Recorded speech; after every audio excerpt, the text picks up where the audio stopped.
Having looked at the current SEO landscape when it comes to careers, we're now going to dive in and take a look at how web searching works and learn all the parts that make up what we think of as a search engine.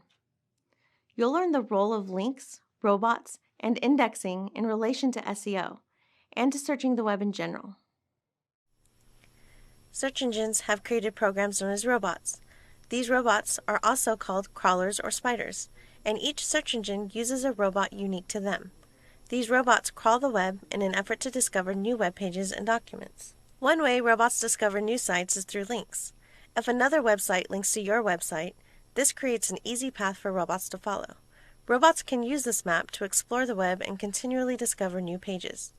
In the early days of the internet, webmasters had to submit their site to search engines so it could be discovered by the robots. Now robots will find your site on their own. Adding your site to free services, such as Google Webmaster Tools, will aid in this discovery process. Once a robot discovers a new page or site, it analyzes all of the content and data on the page to determine what the page is about and what topics it should rank for. The site is then added to a massive database, also known as an index. Each page is cataloged so search engines can quickly reference the data when needed and return the appropriate results to a user's search query.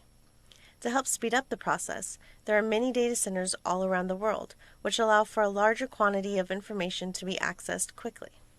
When a user performs a search query, the search engines look through their index for web pages they have crawled and analyzed. They then return the results in a fraction of a second. In that fraction of a second, a search engine has to first determine which results are the most relevant to a user's query and also rank those results according to the authority of a website. Our job as SEOs is to understand what makes a website considered highly relevant for a search query.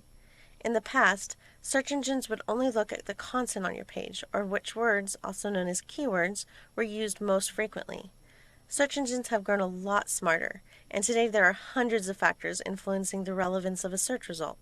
These factors are all part of an algorithm, which we will discuss next.